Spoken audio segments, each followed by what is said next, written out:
apa yang saya rasakan dari awal perkuliahan kepemimpinan Islam hingga sekarang. Di awal kelas kepemimpinan Islam, Pak Herman menggunakan metode belajarnya memberikan kita sumber untuk dibaca, kemudian kita baca dan kita sampaikan kembali. Selanjutnya menggunakan metode presentasi individu, semuanya dibagi materi dan kita menyampaikan ulang materi yang sudah kita baca dan kita cari sebelumnya. Dari saya pribadi, setelah menyimak teman-teman materi yang disampaikan oleh Bapak dan teman-teman, dari saya pribadi saya mendapatkan banyak pengetahuan baru karena kalau untuk saya kepemimpinan Islam itu saya nggak banyak tahu. Jadi setelah mengikuti kelas ini saya jadi banyak tahu mengenai istilah-istilah yang digunakan dalam kepemimpinan Islam.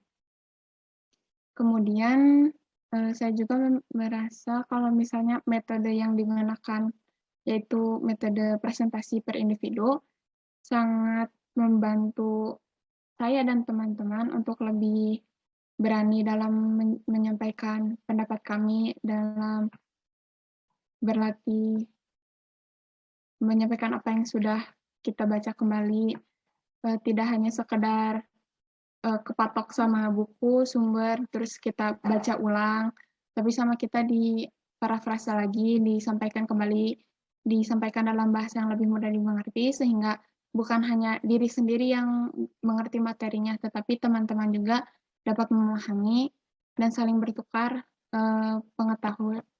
pengetahuan antar satu sama lain. Selain itu, lagi.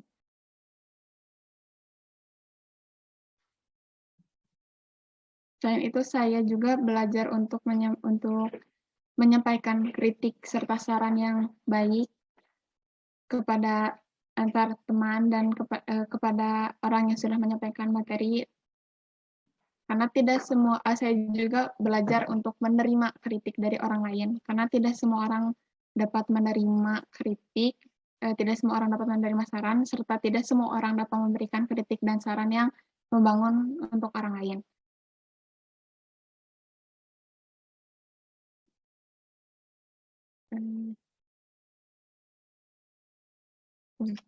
Kayaknya Pak. Oke, belum. Neng Nazmi baru 3 menit ya. Neng Nazmi, kan di situ ya dijelaskan ya tipe-tipe kepemimpinan. Ya. Terus ada juga sistem yang dipakai oleh orang pemimpin dalam memimpinnya. Pertanyaannya kira-kira, Neng Nazmi punya ayah kan, punya bapak? Punya Pak. Oke. Di situ kan ada kepemimpinan otoriter, terus laissez, terus demokratis ya, terus sampai lupa saya yang banyaknya ya. Kira-kira sosok orang tua Nazmi nggak mesti disebutkan ya namanya, tapi nggak apa-apa juga sih. Itu masuk kepada tipe kepemimpinan yang mana?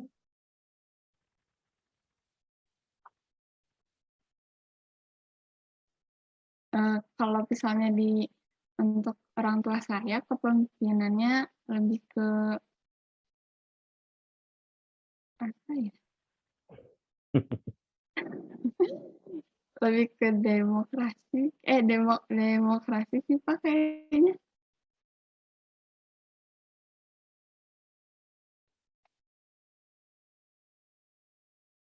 Karena kalau di keluarga saya,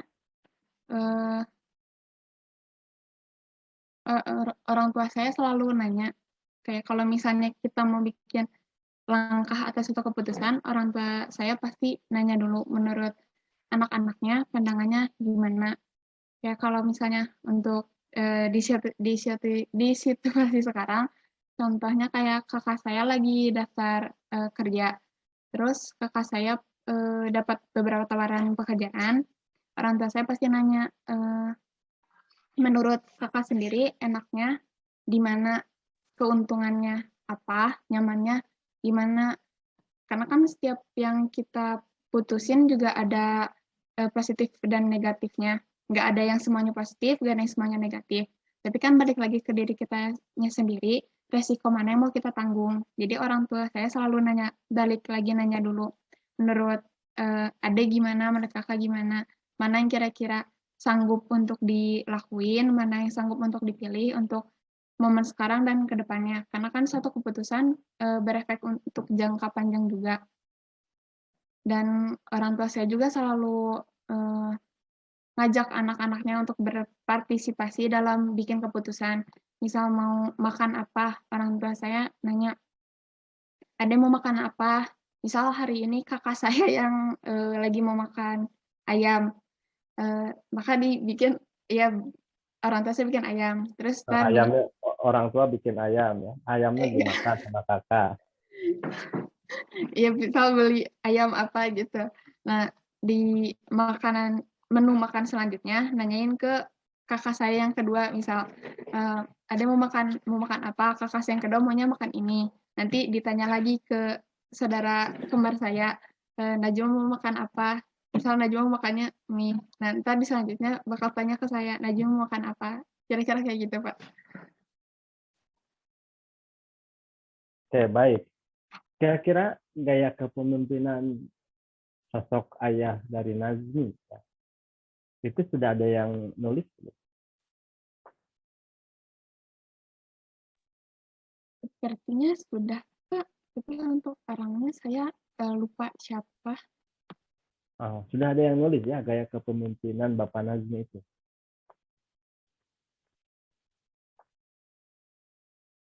Kriterianya begini, Demokrasi. cara penugasannya begini, kan gitu ya. Terus cara pembagiannya seperti ini. Kan gini, saya ingin menyampaikan begini. uh, apa ya?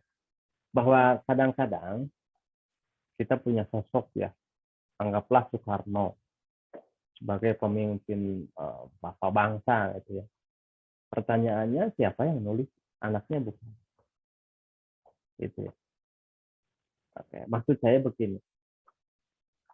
Salah satu cara untuk membesarkan diri kita itu adalah dengan membesarkan orang lain. Salah satu cara untuk mengangkat diri kita itu adalah mengangkat orang lain. Gitu ya. Maka dalam konsep kepemimpinan itu menjadi sesuatu yang mesti dilakukan. Bisa saja memang seorang pemimpin yang hebat itu tidak mampu menulis dan mendeskripsikan tentang dirinya sendiri. Akan tetapi orang lainlah yang mampu menjelaskan itu, walaupun dalam perspektif lain itu dari luar. Anggaplah Bapak Nazmi ya, menjelaskan tentang kepemimpinan Bapak Nazmi itu oleh muridnya. Yang muridnya itu pasti orang luar. Orang dalam kan sebenarnya mestinya kan begini ya.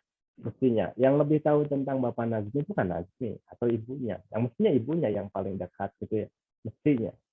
Tapi dalam kenyataannya, teori-teori tentang kepemimpinan yang teman-teman baca kemarin itu bisa saja ditulis bukan oleh sosoknya dan juga ditulis bukan oleh sosok terdekat dalam perspektif keluarga atau anak, tapi oleh orang yang memiliki konsen untuk menulis itu semua karena dianggap menarik, gitu ya, karena dianggap unik, karena dianggap penting. Nah, maksud saya begini, sebelum kita menulis dan menuliskan orang lain, maka tentunya diri kita lah yang harus memberikan tulisan-tulisan itu karena teman-teman sebagai seorang mahasiswa yang di kemudian hari ditantang ya karya-karyanya. Salah satu karyanya adalah menceritakan tentang sosoknya bisa saja orang lain ya, karena terus terang saja selama saya membimbing skripsi ada juga yang apa ya, yang yang menulis tentang kepemimpinan Kiai Haji A dalam memimpin pesantren B atau dalam memimpin pesantren A tertentu gitu ya. Bapaknya nggak ditulis ya. Bapaknya nggak diteliti. Tapi sosok orang itu dianggap penting. Nah, maksud saya begini. Hari ini tidak akan ada, anggaplah gitu ya, tidak akan ada yang menulis tentang sosok kepemimpinan orang tua kita kecuali diri kita. Maka akan keluar nanti soal UASnya adalah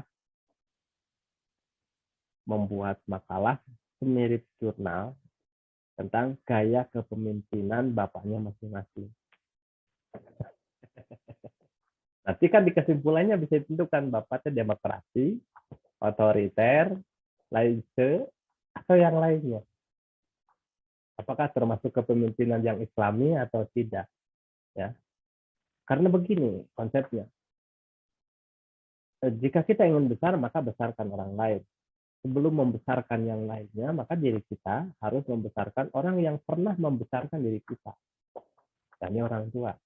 Dan saya yakin kalau Bapak ente bukan seorang tokoh yang banyak muridnya, itu belum tercatat gaya kepemimpinan. Maka nanti gaya kepemimpinan, anggaplah di sini ada Lisnawati sebagai penulisnya.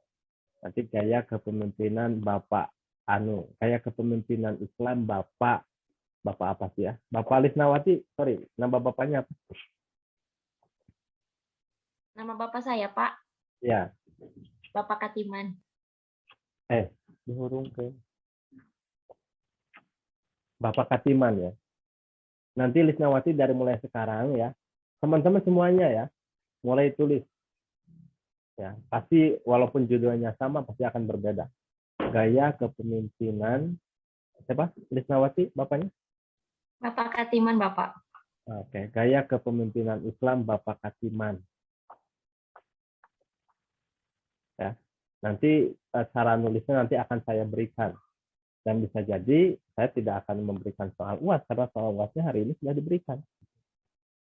Dan ditulisnya tidak cukup dalam 1 hari, bisa jadi dalam butuh waktu lama.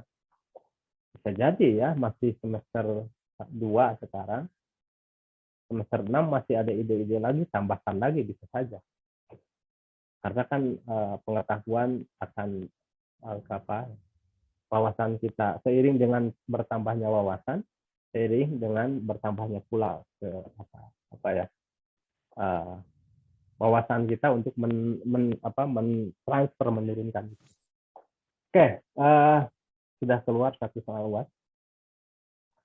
Terkait dengan panduannya nanti akan saya rinci ya, bagaimana berapa paragraf, garisnya berapa, modelnya seperti apa, teori yang harus dipakainya teori siapa, bagaimana cara menggunakannya, metode penulisannya, metode apakah Harvard style atau yang lainnya akan saya bikin nanti. Yang pasti sekarang ya, di benak teman-teman pikirkan untuk menulis gaya kepemimpinannya Bapak masing-masing. Kalau saya sudah menulis tapi nggak selesai karena dulu tidak ada dosen yang menugaskan seperti ini. Nah, kenapa saya tertarik seperti ini? Karena saya terus terang saja banyak menguji skripsi, membimbing skripsi tentang gaya kepemimpinan seseorang tokoh ya di pondok pesantren. Bahkan bukan hanya di pondok pesantren, tapi tokohnya saja. Pondok pesantrennya nggak disebutkan, tapi tokohnya saja. Karena kenapa saya tanya? Karena dianggap bahwa dia sudah memiliki prestasi untuk memimpin pondok pesantren itu. Saya pikir Bapak ente pun juga sudah punya prestasi membimbing ente kan itu. Mengabdi teman-teman sampai hari ini bisa kuliah, membiayai, berjibaku, bahkan dalam perspektif mungkin sampai titik darah penghabisan. Bisa jadi sakit masih berusaha dan lain sebagainya. Padahal itu sebetulnya tipe kepemimpinan kita. Ya, nanti bisa teman-teman pikirkan dari mulai sekarang. Pola penulisannya nanti tinggal digeser-geser, tapi lebih cenderung tuliskan saja. Itu tugas yang ya kalau bahasa saya teman-teman tidak mesti mikirin soal UAS dari kepemimpinan Islam pada kesempatan ini. Tinggal punya waktu sedikit tuliskan di buku. Nanti sambungkan lagi. Oke? Bisa dipahami teman-teman? Bisa, Pak. Ya, jadi produk luaran dari mata kuliah kepemimpinan Islam itu nanti bisa saja akan lahir jurnal kepemimpinan Islam, tokoh-tokoh yang ada di Jawa Barat atau di Indonesia. Kalau di sini ada dari luar Jawa Barat, ada. Nazmi dari mana, Nazmi? Saya dari Bandung, Pak. Oh, Bandung. Oke, nanti Bandung ya. Lisnawati dari mana? Ciwidey, Pak. Ciwidey. Oke. Baik ya. Pikirkan dari mulai sekarang karena tugasnya akan itu, tugas UASnya. Jadi gaya kepemimpinan siapa tadi Bapak Lisnawati itu? Hatiman, Bapak. Nah, gaya kepemimpinan Islam Bapak Hatiman dalam membangun keluarga sakinah bisa jadi ya. Nanti kesananya beda-beda silakan. Tapi yang pasti gaya kepemimpinan titik-titik nama bapaknya dalam membangun kesejahteraan masyarakat atau kesejahteraan keluarga. Nah, itu sebenarnya bisa jadi judul skripsi juga teman-teman. Dari mulai sekarang ide gagasannya sudah mulai dibangun sampai sekarang. Izin tanya, Nazmi nama bapaknya? Kuat, Pak. Kuat. Nama bapaknya siapa? Kuat. Hah? Kuat. Kuat. Kuat apa? Kuat Setiono. Oh, Kuat. Lucu nama bapaknya. Nah, gaya kepemimpinan Bapak Kuat Setiono dalam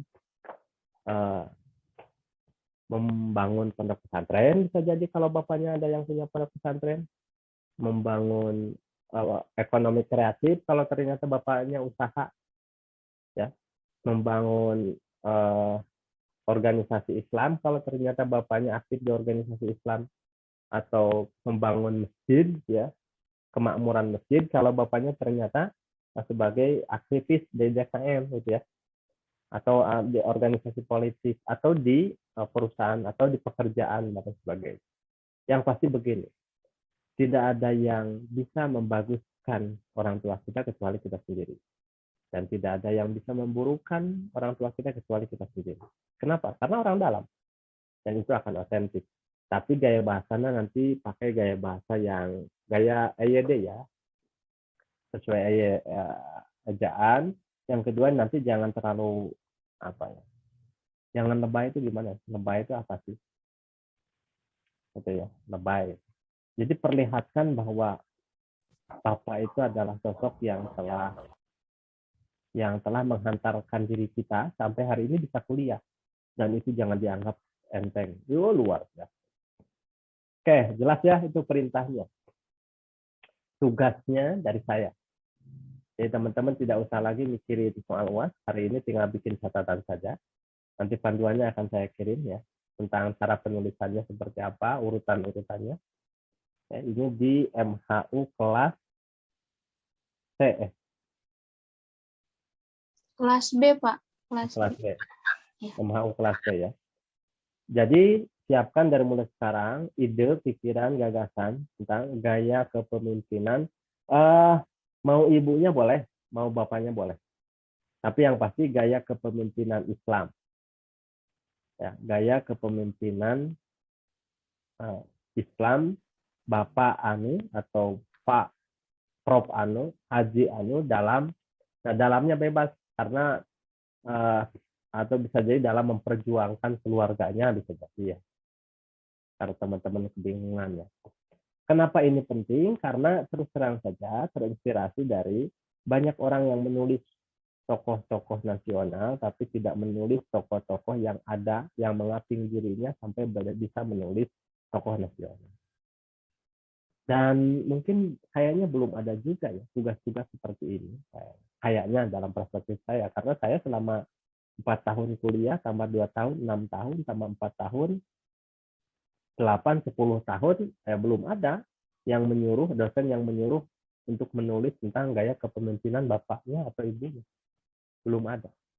Apakah masuk kategori demokratis, otoriter, atau laissez, atau apa lain sebagainya, itu belum ada. sampai hari ini. Maka kalau seandainya saya menugaskan ini mungkin tidak keluar dari norma-norma, karena pada hakikatnya teman-teman sudah membaca buku ya, minimalnya satu tentang pengertian kepemimpinan, fungsi kepemimpinan, gaya kepemimpinan, komunikasi dalam kepemimpinan, termasuk nanti model komunikasi. Sebab teman-teman ada yang gini nih, pernah nggak teman-teman disuruh oleh Bapak sebagai seorang kepemimpinan Islam, sebagai seorang pemimpin Islam, itu nyuruh sholat. Nyuruhnya nyuruh sholat, tapi dia tidak Neng Najmi cepat cepat sholat. Bisa jadi nggak gitu. Tapi biasa ada orang tua yang mengatakan begitu, Neng Najmi, adzan dah terdengar. Perintahnya apa? Kan itu. Apakah dia langsung memberikan perintah atau tidak? Tidak. Tapi mengilustrasikan suara itu untuk mengingatkan dia kepada sholat. Ada juga yang seperti ini. Najmi cepat sholat. Nah, ada juga yang kayak gitu. Atau ada juga orang tua yang menunjukkan waktu. Bisa saja melihat waktu, udah jam 12:30. Nah, kadang-kadang kita juga ingat langsung, oh sholat. Kan gitu, ada yang kayak gitu. Ada orang tua yang kayak gitu. Yang pasti begini, saya ingin menyampaikan. Sehebat apapun orang tua, itulah orang tua. Sejelek apapun orang tua, itulah orang tua. Ya. Ada nggak yang punya pikiran bahwa saya mah tidak dibesarkan oleh orang tua, saya mah dibesarkan sama nenek dan lain sebagainya karena orang tua mah gini. Saya ingin cerita saja dulu ketika semester 4, semester 3 ya. Saya pernah menyuruh anak-anak BKI untuk menceritakan tentang apa yang ada dalam dirinya. Singkat cerita dia menceritakannya, lalu kesimpulannya dia dendam terhadap bapak. Dendam. Ya nggak kebayang dendam ya. Dendam. Kenapa? Karena ternyata sejak kecil dia dirorok itu adalah diasuh oleh neneknya. Yang membiayainya bapaknya. Tapi entah karena persoalan apa yang pasti yang mengurusnya neneknya, lalu yang menghantarkan ke sekolah, ke pesantren juga neneknya, yang nengok tiap saat juga ke pesantren juga neneknya. Wah, singkat cerita di pesantren 6 tahun, jarang ketemu bapak. Dan akhirnya dia dendam. Saya ini merasa tidak punya bapak. Karena selama ini saya dididik oleh bapak, oleh nenek saya. Kan itu. Ya, sehingga akhirnya ada rasa, ya mungkin bahasa yang lain kurang kasih sayang dari bapaknya. Gitu ya, bahasa lainnya. Tapi kan lain cerita. Tergantung nanti dari perspektif mana dia melihat bapak sebagai seorang pemimpin. Tapi kok ternyata neneknya dianterin biaya pesantren nenek, ditengok neneknya, dijemput kalau pulang oleh neneknya, pulang pun juga ke rumah neneknya. Singkat cerita setelah beres sekolah dia merasa kesal dan dendam pada bapaknya. Kalau nggak salah satu, ini mohon maaf karena ada dua ya, kalau salah saya nanti akan klarifikasi. Singkat cerita ketemu pulang dari pesantren, seminggu kemudian bapaknya meninggal. Itu ceritanya. Lalu dia menceritakan itu di kelas dan kondisi bapaknya sudah meninggal. Dan dia kuliah di semester 3 atau semester 2 ya, saya lupa. Lalu saya tanya, apa keuntungan ente dendam pada orang tua? Oh Pak, karena gini ya, layaknya orang tua dari bayangan seorang anak mestinya gitu ya. Mestinya begini, memberikan kasih sayang maksimal dan lain sebagainya.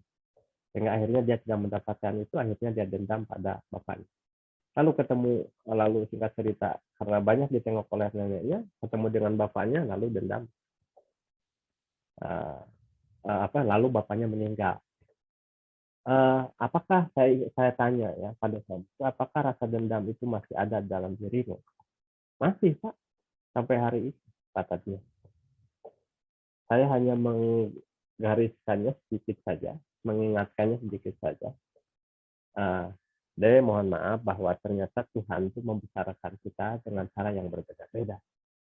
Kita lahir dari seorang bapak bernama A, tapi ternyata kita hidup dari dirorok ya, diurus oleh seorang ibu yang begini. Ya. Bisa saja neneknya, bisa saja bibinya, atau bisa jadi orang lain. Kan Nabi Muhammad juga diurus sama yang lain, ditetein sama yang lain kan, Halimat Sa'diyah kan itu. Bahkan sama paman yang dibesar itu. Apakah itu keinginan ente? Saya yakin bukan. Apakah itu keinginan seorang bapak? Bisa jadi bukan. Tapi ada faktor-faktor lain yang tidak bisa dikendalikan sehingga akhirnya orang tuanya merelakan seperti itu.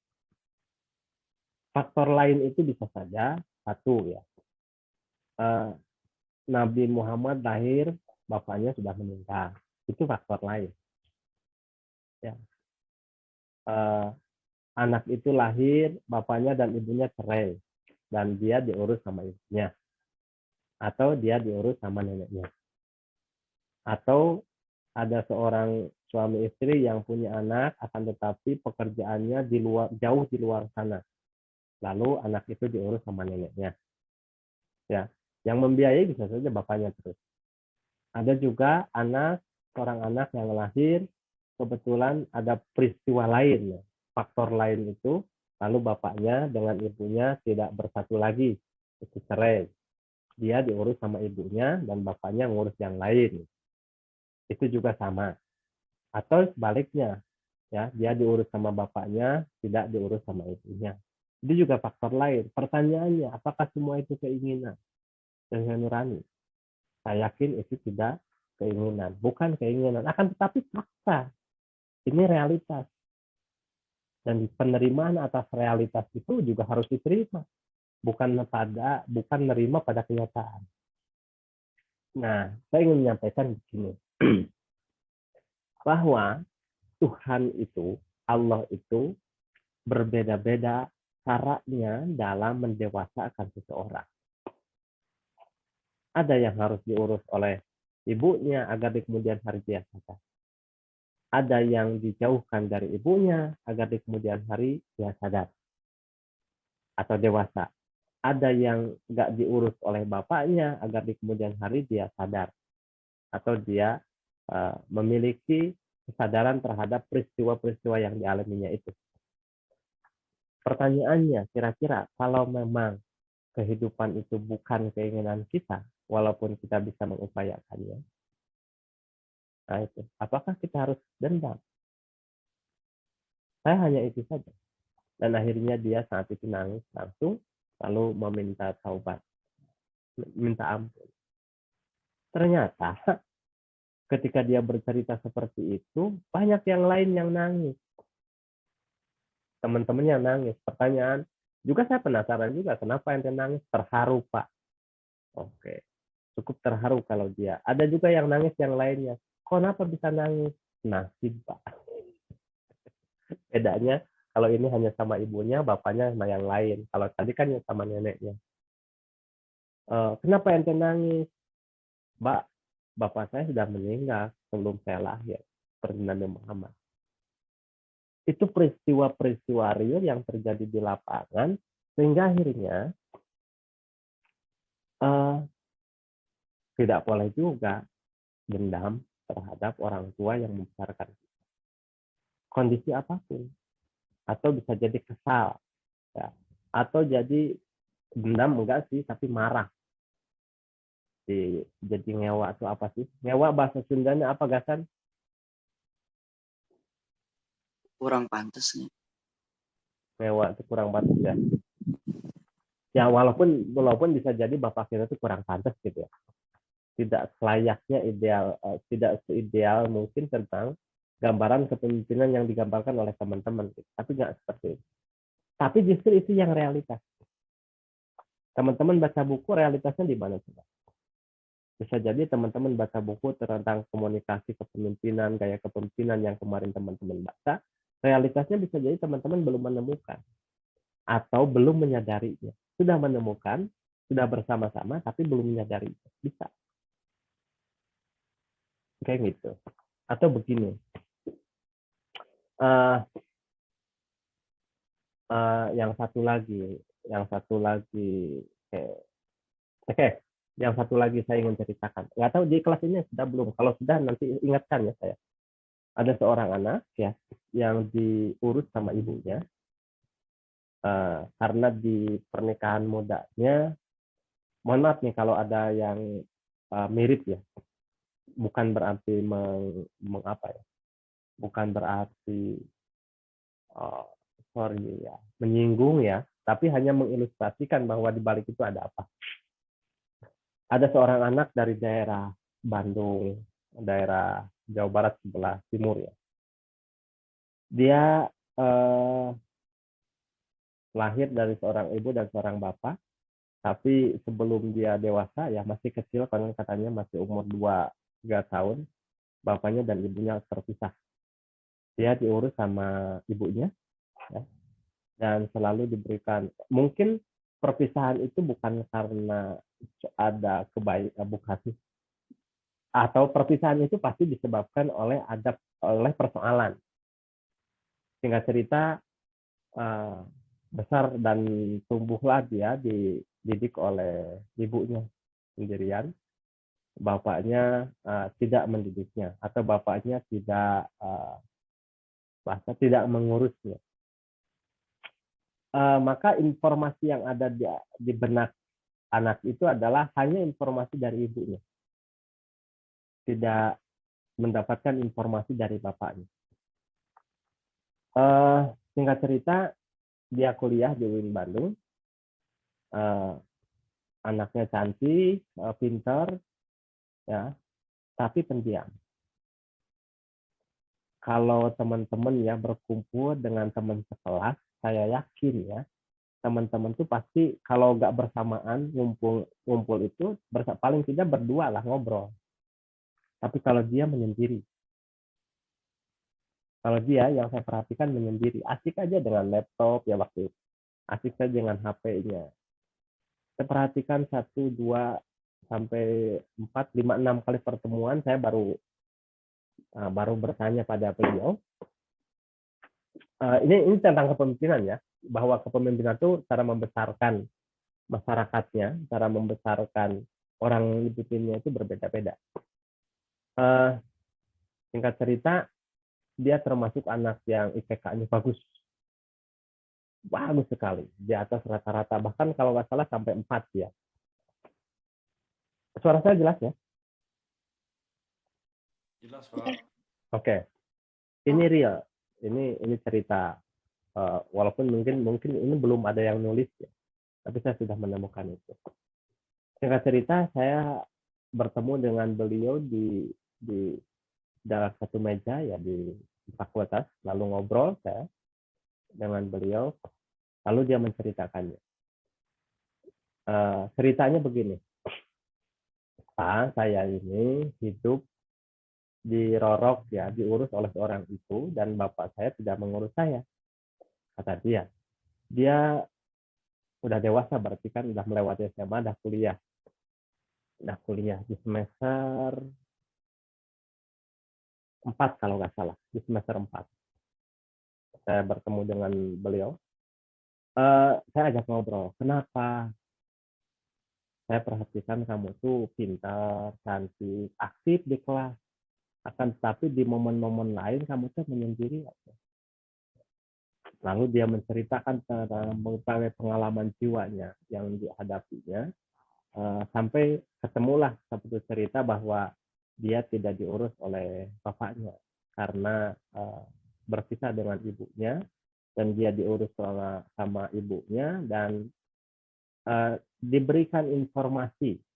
Salah satu informasinya bahwa bapaknya salah satu informasinya bahwa bapaknya sosok yang menakutkan, dalam perspektif lain jahat gitu ya. Nah, mungkin karena ibunya tersakiti sehingga informasi itu ya. Maka itu, jadi ketika melihat sosok bapak itu dia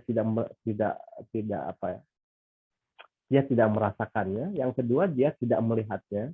Yang ketiga, seolah-olah dalam perspektif lain bapaknya memang jahat gitu. Kenapa? Karena ente dari mana tahu itu ya? Memang si ibu bercerita itu. Bayangkan dari SD ya, anggaplah kalau sudah bisa ngobrol itu dari SD, SMP, SMA sampai kuliah di semester 3 dan 4, gak kebayang ya. Capeknya seorang anak yang hanya mendapatkan informasi dari ibunya sebelah pihak. Bahwa bapaknya anggap tidak sayang dan lain sebagainya. Padahal dalam perspektif lain bukan tidak sayang, karena terhalang sisi lain, faktor lain. Singkat cerita, masuklah dengan tugas ujian. Tugas ujian UAS, ujian akhir semester. Lalu sebelum ujian, saya ketemu lagi, kalau nggak salah 2 kali. Dan dia mengatakan, saya pernah ketemu dengan bapak saya itu kelas 4 SD. Dan sampai sekarang belum pernah ketemu lagi. Kok kenapa begitu? Karena dilarang katanya sama si ibu. Gitu ya. Oke, saya simpulkan waktu itu dengan waktu itu dia nangis juga ya. Nangisnya nangis kesedihan ya. Nangis kesedihan. Singkat cerita, saya tugaskan soal UAS. Soal UASnya sederhana. Bahwa saya akan memberikan tugas UAS. Tugasnya adalah, karena ente hari ini sudah dewasa, sudah banyak pengetahuan dan lain sebagainya dari Bapak Ibu dosen dan bahkan sudah kuliah dengan IPK-nya sangat bagus, maka hari ini ente sudah dewasa dan sudah bisa menilai ya, penilaian seseorang tentang sosok seseorang. Baik sosok ibu termasuk orang lain, termasuk mungkin saya bilang waktu itu menilai Bapak sebagai dosen ente kan, sebagai dosen saudari. Bisa menilai, termasuk bisa menilai orang tua. Sosok Bapak yang tidak pernah ketemu dari mulai SD ya, kelas 4 SD sampai, jadi sebelum kelas 4 SD mungkin sudah ketemu, dari kelas 4 SD sampai dia kuliah di semester 3 tidak pernah ketemu lagi. Tugasnya ternyata nyeleneh juga dari saya, tugas UASnya. Tugas UASnya itu adalah, saya pernah bertanya ke beliau, apakah tahu nggak keberadaan Bapak itu di mana Bapak itu adanya? Oh, tahu Pak, katanya, karena memang suka cari-cari juga. Katanya. Dan dia menetap di situ karena memang historisnya bahwa bapaknya memang di situ ya, dari mulai awal pernikahan dengan ibunya, tapi ibunya yang geser gitu ya, yang pindah. Bapaknya di sini, alamatnya memang diceritakan juga oleh ibunya bahwa alamatnya daerah situ. Singkat cerita, dia punya alamat detailnya. Maka ketika saya tugaskan soal UAS, UASnya sederhana. Soal UAS bagi ente hari ini adalah menemui alamat itu. Itu deh soal UASnya itu. Temui dan jumpai. Apakah setelah dijumpai, nah itu kan itu apa bahasan setelah ketemu lagi ya, setelah berjumpa dia dengan bapaknya, dia menceritakan tentang bapaknya tadi. Pokoknya begini, ente hari ini bisa menilai bahwa sosok bapak ente itu benarkah seperti yang disampaikan ibu mamahnya, bahwa bapaknya memang dalam tanda kutip positifnya sedikit gitu ya, banyakannya negatif. Oke. Singkat cerita, hari ini ente sudah bisa menentukan mana yang baik, mana yang salah, mana yang benar, mana yang tidak benar, informasi mana saja yang, sebab dalam perspektif saya waktu itu dia sakit. Sakitnya dengan apa? Dengan informasi yang diberikan sebelah pihak tentang bapaknya itu. Dia sakit.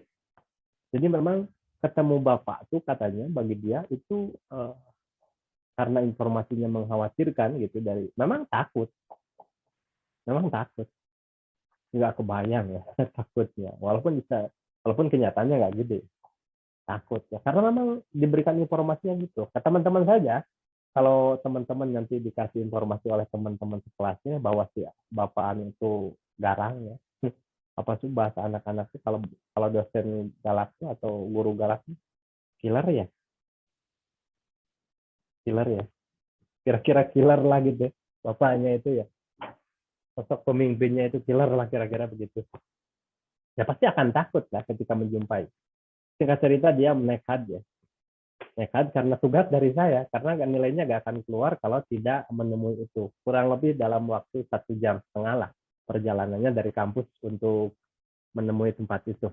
Kalau ke rumahnya di 3-4 jaman lah ke tempat tinggal bersama ibunya. Kalau ke tempat bapaknya sekitar 1 jam, 1,5 jam. Singkat cerita saya tugaskan itu, coba ente, tugas ente hari ini untuk memenuhi tugas UAS, sama kepemimpinan juga, bahwa ente ada menemui sosok yang suka diceritakan oleh ibu itu dengan alamat. Entah dari mana ya, mungkin konon katanya ada kontak-kontak juga. Jadi mungkin dari EP dan nggak tahu dari mana ya. Singkat cerita memang dia dapat informasi atas nama bapak ini, gitu ya.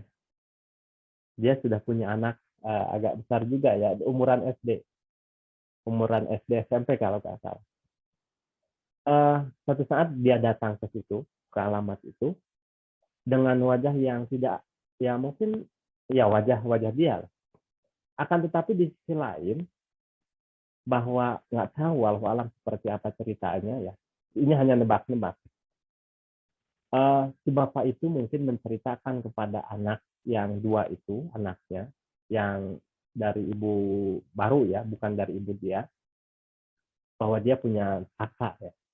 Bahwa dia punya kakak yang mungkin diperlihatkan ya, karena kan hari ini ente walaupun ente gak pernah ketemu kan wajah ente bisa dilihat oleh siapapun dimanapun, inilah wajahnya, kita teteh ente ini sosoknya ini kan itu bisa dilihat ya, karena saya dapatkan juga hari ini kan wajah ente kan dari Zoom, kalau dulu dari Facebook kan dulu suka upload juga ke Facebook ya di 2000 berapa itu 2013 2012 2013. Singkat cerita dia datang ke situ lalu menemui itu, dan ada sesuatu yang aneh. Ketika dia datang ke rumah yang sesuai dengan alamat itu, ada 2 orang anak yang mengatakan, "Teteh, selamat datang." Nah, itulah dia kaget. Dia terkaget-kaget, benar-benar kaget. Tidak pernah ketemu dengan 2 adik yang sebapak itu. Tidak pernah mendapat cerita bahwa adiknya itu kenal sama dia. Tapi ujug-ujug di kemudian hari ketika bertemu, si 2 adik itu menyambutnya, "Teteh, selamat datang," dan sebagainya. Dan akhirnya dia berpelukan. Yang ya bayangkan tidak pernah ketemu. Ya, tidak pernah ketemu sampai dia kuliah. Dan tidak tahu juga bahwa dia punya adik 2. Tapi di sisi lain mungkin saja bapaknya menceritakan bahwa dia adalah tetehnya, kepada adik-adiknya itu dia adalah tetehnya. Yang berarti setiap saat dipantau ya, karena ternyata si adiknya itu nggak tahu jadi sign atau gimana ya, si adiknya itu begitu respon gitu ya. Dalam perspektif lain, bapaknya tidak pernah menjelaskan tentang tetehnya terjadi, atau bahkan bisa jadi selalu menceritakan tentang perkembangan tetehnya, walaupun tidak tahu ya, tapi kan bisa dilacak di Facebook ya. Mungkin bapaknya penggiat media sosial juga ya, sehingga akhirnya tahu jejak-jejak anaknya, walaupun dalam perspektif ibunya itu tidak boleh terlarang bahwa si anak ini ketemu bapaknya, karena memang sosoknya begitu. Nggak tahu juga kalau seandainya ibunya tahu ketika saya menyuruh anak itu untuk menemui bapaknya, mungkin saya dimarahin juga sebagai dosennya, mungkin.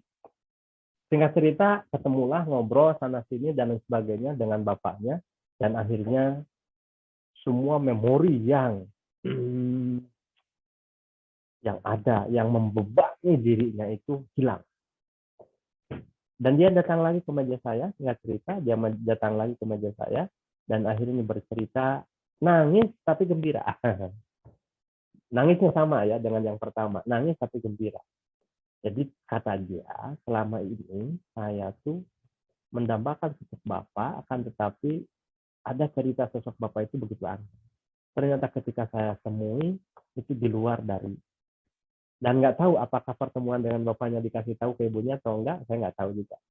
Dari situ saya selesai hubungan dengan dia. Maksudnya, karena tugas UAS kan itu. Selesai keluarkan nilainya, sudah selesai. Nilainya waktu itu A, kedua apa ya. Kalau ada yang lebih dari A, tapi saya yakin itu lebih dari A sebenarnya. Nah, inilah peristiwa yang terjadi. Jadi sebenarnya bisa saja ada sosok kepemimpinan yang tidak pernah ketemu, yang diceritakan orang-orang lain bahwa si A itu begini, begini, begini, akan tapi kenyataannya tidak. Bisa saja teman-teman ketemu dengan tulisan-tulisan atau buku-buku yang menceritakan sosok pemimpin yang angker dan lain sebagainya. Ketika ketemu bisa saja tidak. Atau bisa saja teman-teman hari ini ketemu atau membaca buku tentang sosok ideal, ya, sosok pemimpin ideal, tapi kenyataan yang ketemu di dalam di rumah ya dengan bapak ente yang galak, yang kalau orang lain tahu kedua gaplok, gitu, mus-mus marah, mus-mus ini dan lain sebagainya gitu ya, kan tidak sesuai dengan teori-teori kepemimpinan yang teman-teman pelajari. Tapi ini realitasnya. Ini realitasnya. Yang pasti begini, bahwa Tuhan ya mendewasakan kita dengan cara yang berbeda. Itu kata kunci. Ya. Tuhan mendewasakan kita dengan cara yang berbeda. Ini penting. Sehingga akhirnya kepemimpinan ini, walaupun disebutkan di situ ada beberapa gaya kepemimpinan, sampai 20 nggak tahu faktanya, bisa jaga lebih. Kalau teman-teman bisa menjelaskan atau mampu menarasikan gaya kepemimpinan baru dari sosok yang ditulis oleh teman-teman nanti, itu boleh-boleh saja. Ya, pemimpin ideal yang saya temukan bisa jadi. Atau pemimpin radikal yang saya temukan bisa. Atau pemimpin idealis, atau pemimpin agamis ya yang saya temukan. Bisa saja itu. Dan itu ditemukan oleh teman-teman dalam diri teman-teman, bahkan bukan hanya ditemukan tapi nempel. Kayak Ikrom kan itu pasti senyumnya nggak jauh beda dengan pemimpinnya, gayanya nggak jauh beda dengan kepemimpinan bapaknya, atau plus dengan ibunya, kalau wajahnya nggak jauh beda juga pasti. Karena terus terang saja ketika saya jalan kaki, saya jalan nih ya beberapa meter, itu kata istri saya, anak saya yang laki itu jalannya mirip dengan saya. Padahal saya tidak pernah menjelaskan, mengajarkan tentang jalan gaya saya. Nggak pernah. Tapi nempel juga. Mungkin ibu juga, ibu saya, ya istri saya mungkin ke anak-anak juga nempel. Ada sisi-sisi lain. Maksud saya menceritakan ini, yang pasti begini. Bahwa pada hakikatnya kita didewasakan dengan cara yang berbeda, dengan gaya kepemimpinan yang berbeda, akan tetapi perbedaan itulah yang menghantarkan diri kita menjadi seorang yang dewasa. Yang hari ini teman-teman bisa kuliah. Terlepas dari problem yang dialami oleh teman-teman di masa lalu, ya, yang pasti hari ini pemimpin itu sudah bisa menghantarkan ente ke jenjang pendidikan sampai S1, walaupun baru semester 2. Saya yakin itu sukses. Kalau saya kan ceritakan, saya kan dari 11 bersaudara ya. Yang ada 10, saya anak ketiga. Bapak saya serabutan. Ya, bapak saya serabutan. Yang kebetulan alhamdulillah dari saya ke bawah sudah bisa kuliah, hampir semuanya kuliah ya. Ada yang S2, rata-rata S1, ada juga yang sudah jalan-jalan ke Turki. Padahal bapak saya tukang masul ya, tukang ngurus domba di lembur ya. Itu juga sosok penting ideal. Walaupun bisa jadi dalam perspektif pengetahuan bapak saya hanya ngurus domba tahunya gitu ya, ngarit, nyangkul gitu, ngurus tanah, ngurus sawah, hanya itu tahu. Tapi dia bagi saya adalah sosok pemimpin ideal yang membangun rumah tangga menjadi kokoh gitu ya. Itu kan itu. Nah, maksud saya ingin ada di antara teman-teman yang menulis tentang sosok kepemimpinan yang membesarkan diri ente. Ya. Karena begini, kuliah kepemimpinan itu tidak berguna kalau seandainya tidak dipakai oleh teman-teman untuk menilai. Kan kemarin ya, kepemimpinan begini, kepemimpinan begini ya. Cara komunikasi seorang pemimpin yang bagus begini. Cara komunikasi seorang pemimpin yang demokratis, yang otoriter seperti ini. Bisa saja itu semua bukan dalam teori, tapi sudah bergaul dengan itu. Teman-teman sudah berjibaku dengan itu. Oke. Dan sekali lagi kata kuncinya, tidak ada yang mampu membesarkan diri kita kecuali diri kita sendiri. Satu. Yang kedua, pastikan bahwa diri kita besar oleh orang lain dan dibesarkan oleh orang lain. Dalam hal apapun. Jadi seorang pemimpin yang besar pun itu bukan oleh dirinya, tapi oleh orang lain. Termasuk teman-teman yang hari ini punya pikiran-pikiran ideal, itu dibesarkan bukan oleh diri teman-teman, tapi dibesarkan oleh orang lain. Maka kata kunci keduanya, besarkan orang lain, maka kita akan menjadi orang besar. Kayakan orang lain, maka kita akan menjadi kaya. Perhatikan banyak orang, maka akan banyak orang yang memperhatikan kita. Cintai orang lain, maka orang itu akan mencintai kita. Itu malah lain cerita. Itu mana nih, sedang jatuh cinta aja gitu, kira-kira begitu. Jadi ini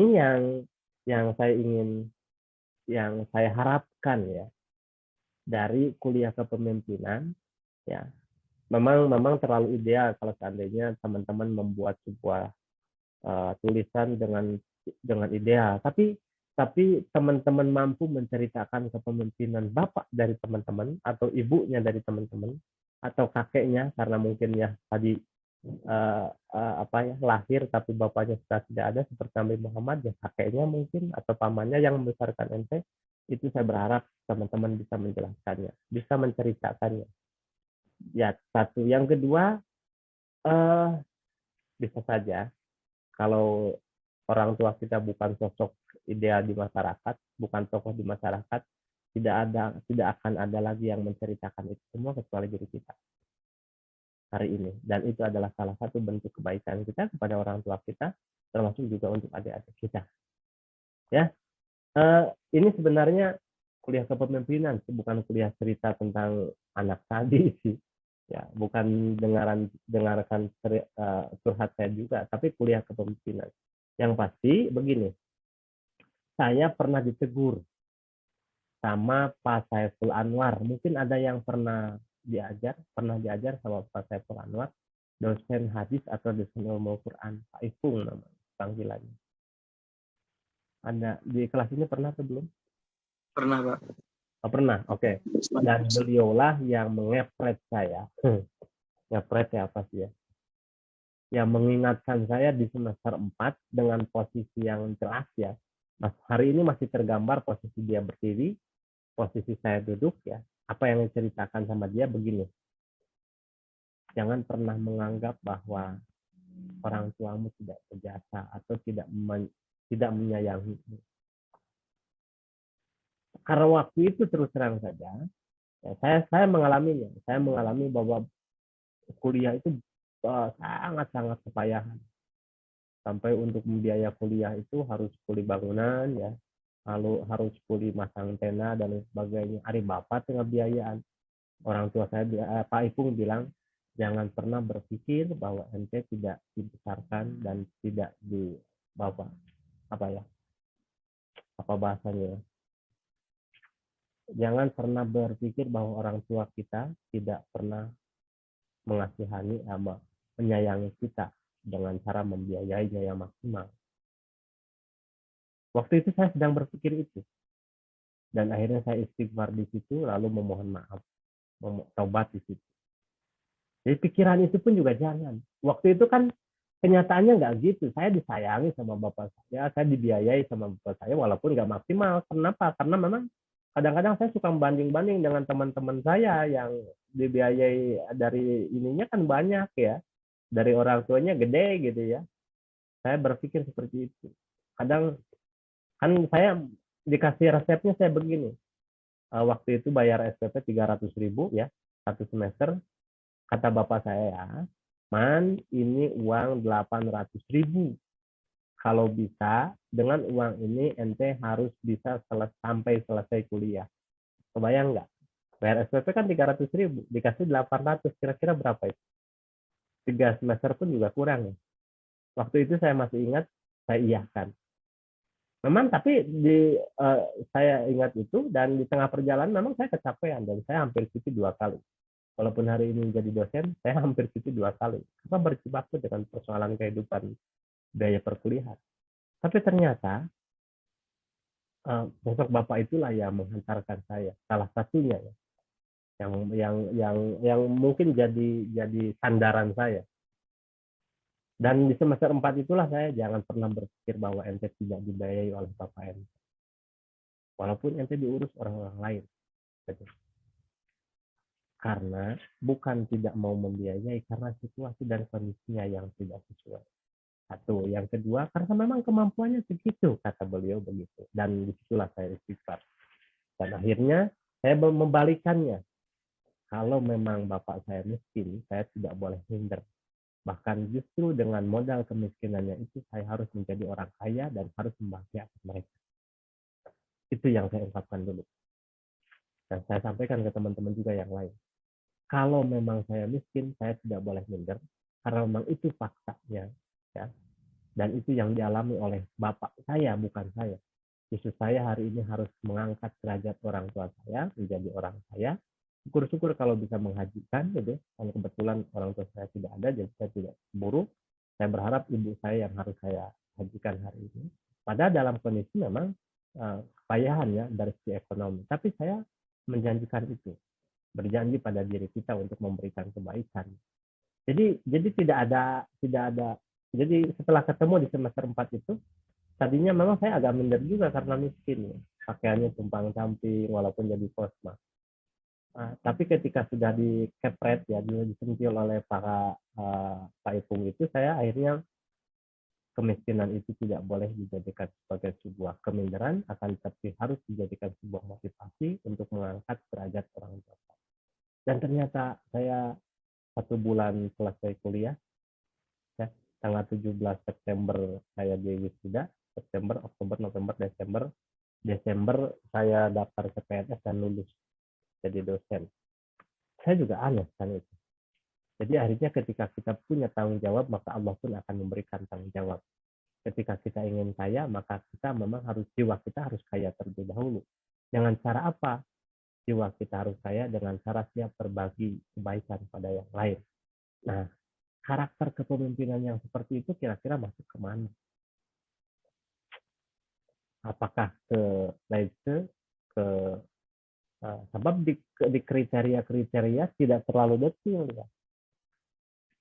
ya, tidak terlalu detail tentang kepemimpinan. Akan tetapi itu kan ditemukan oleh teman-teman di lapangan. Bisa jadi bapak itu galak banget, tapi lembutnya luar biasa. Dan itu kasih sayangnya luar biasa. Bisa jadi bapak itu galak banget, tapi belanya luar biasa. Gitu kan? Ada. Bapak itu galak banget, tapi belanya luar biasa. Kan itu. Bisa jadi bapak itu kaya banget, tapi peditnya luar biasa. Jadi peditnya apa sih? Apa peditnya ya? Pedit apa sih? Kikir. Bapak tuh kaya banget, tapi kikirnya luar biasa. Bapak tuh pemarah banget, tapi penderma luar biasa. Kan itu ya. Nah, ini yang ingin saya sampaikan, walaupun tadi hanya dari Nazmi saja ya, responnya tentang materi-materi. Tapi sebenarnya itu bukan di luar.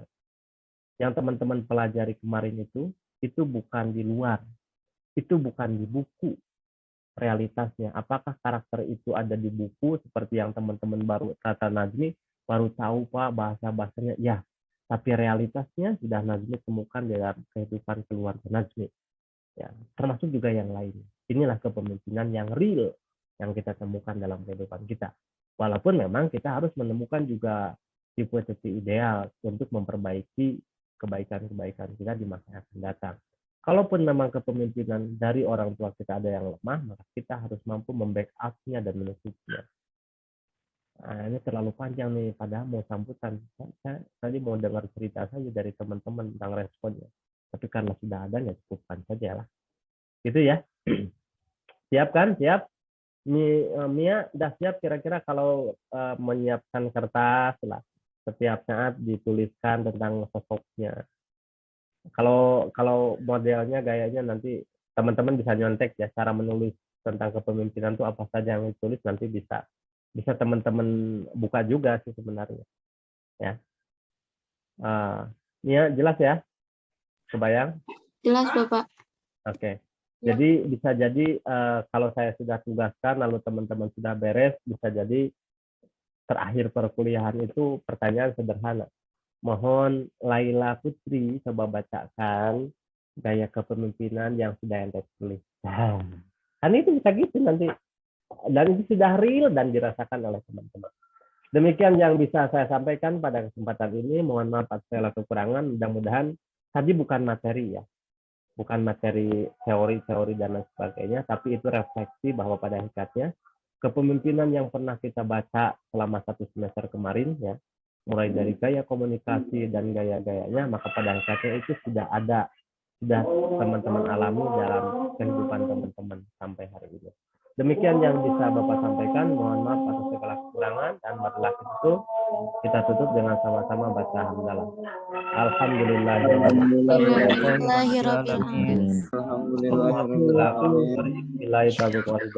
Assalamualaikum warahmatullahi wabarakatuh. Waalaikumsalam warahmatullahi wabarakatuh. Terima kasih Bapak. Terima kasih Bapak. Selalu. Enak pisan. Assalamualaikum.